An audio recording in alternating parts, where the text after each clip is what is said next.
Ya kalau memang mereka bisa melihat masa depan atau masa lalu, terutama masa lalu, tidak perlu ada lagi tim khusus atau res kriminal yang untuk menangkap kasus-kasus kriminal atau yang lainnya itu tidak perlu capek-capek melakukan penyidikan kalau memang mereka bisa. Hello bright people, welcome back to my channel Pak Hayak Riuta. Apa kabar teman-teman yang ada di rumah? Semoga kalian baik-baik saja ya. Oke bright people, kali ini kita akan membahas sebuah misteri ya, atau pendapat yang masih pro dan kontra, yaitu apa teman-teman? Yaitu seorang anak indigo. Jadi masih ada yang percaya dan masih ada juga yang tidak. Dan bagaimana menurut teman-teman yang di sana, apakah percaya atau tidak?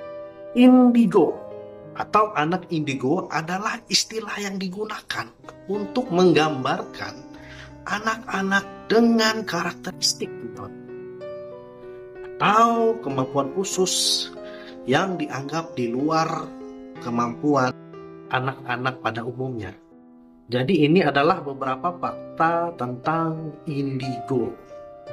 Jadi istilah anak indigo pertama kali diperkenalkan oleh paranormal dan penulis Nancy Ann pada tahun 1970-an. Menurutnya, anak indigo memiliki aura berwarna biru indigo yang melambangkan kebijaksanaan dan spiritualitas. Nah, jadi aura itu tidak bisa kita lihat dengan pandangan mata seperti biasa ya, teman. Nah, apalagi yang belum terlatih. Jadi aura itu sebenarnya berasal dari pancaran tubuh yang secara alami membias ya dari manusia yang kita lihat teman-teman. Dan anak indigo seringkali digambarkan memiliki sifat-sifat seperti kepekaan dari emosional yang tinggi, serta kreativitas yang luar biasa, intuisi yang kuat, kepekaan terhadap lingkungan, dan keinginan kuat untuk membuat perubahan positif. Konsep anak indigo telah menjadi topik kontroversial di kalangan ilmuwan dan psikolog teman-teman. Beberapa skeptis terhadap klaim bahwa anak-anak ini benar-benar memiliki kemampuan yang khusus. Sementara lain lebih terbuka terhadap kemungkinan bahwa beberapa anak mungkin memiliki karakteristik yang tidak biasa.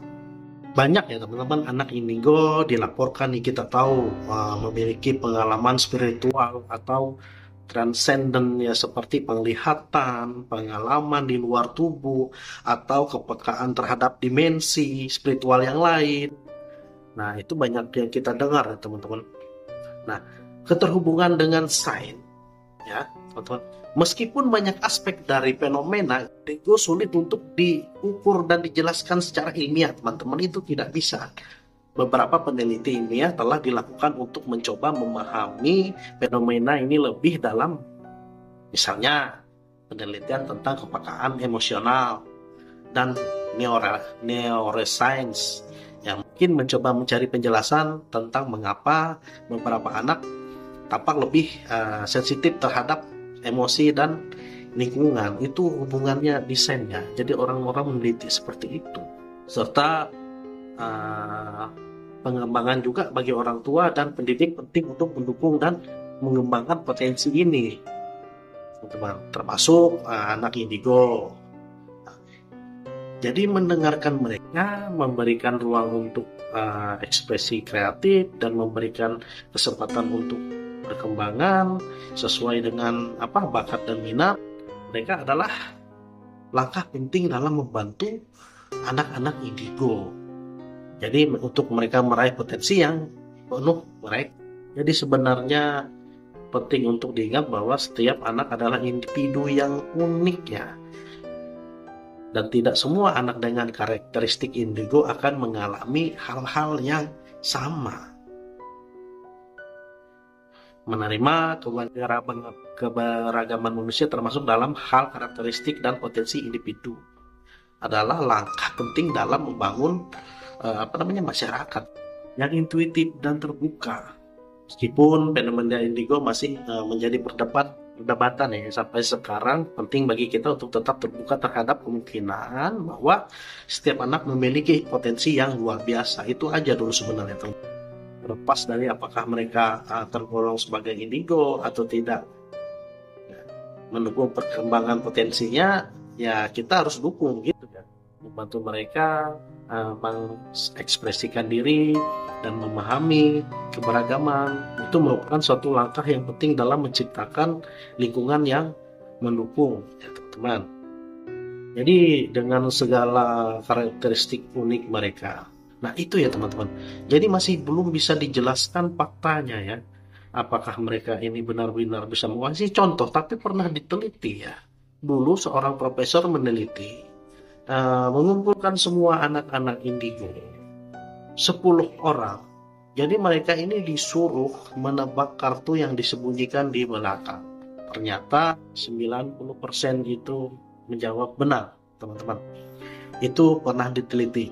Dan apakah indigo ini memang murni kekuatan pikiran atau melihat jaringan-jaringan yang lain atau bagaimana, kita tidak tahu, teman-teman. Namun beberapa orang juga mengungkapkan contoh ya, seperti di Indonesia, di anak indigo dulu pernah ada yang penyembuh itu, yang ponari ya, itu celupkan batu, tiba-tiba penyakit sembuh. Nah itu mungkin suatu sugesti, teman-teman. Kita mempercayai bahwa dengan dia mencelupkan itu akan sembuh. Itu bisa jadi. Dan itu menurut saya itu sugesti. Nah itu teman-teman. Jadi memang ada pro dan kontra. Namun sampai sekarang fakta ilmiah itu masih belum bisa dijelaskan, teman-teman. Nah seperti itu fakta dari anak-anak indigo. Yang saya sebutkan tadi itu sebenarnya tentang banyak karakteristik. Jadi mungkin dia mendiam, jadi mungkin ada juga yang memang halusinasi yang sering ditanam dari kecil, mungkin seperti itu. Tapi ada juga yang benar. Ya kalau memang mereka bisa melihat masa depan atau masa lalu, terutama masa lalu, tidak perlu ada lagi tim khusus atau res kriminal yang untuk menangkap kasus kriminal atau yang lainnya. Itu tidak perlu capek-capek melakukan penyidikan kalau memang mereka bisa. Itu menurut saya, teman-teman. Bagaimana menurut teman-teman? Silahkan komen di bawah. Terima kasih teman-teman sudah menonton dan mengklik video ini. Jangan lupa like, subscribe channel ini, dan see you in the next video.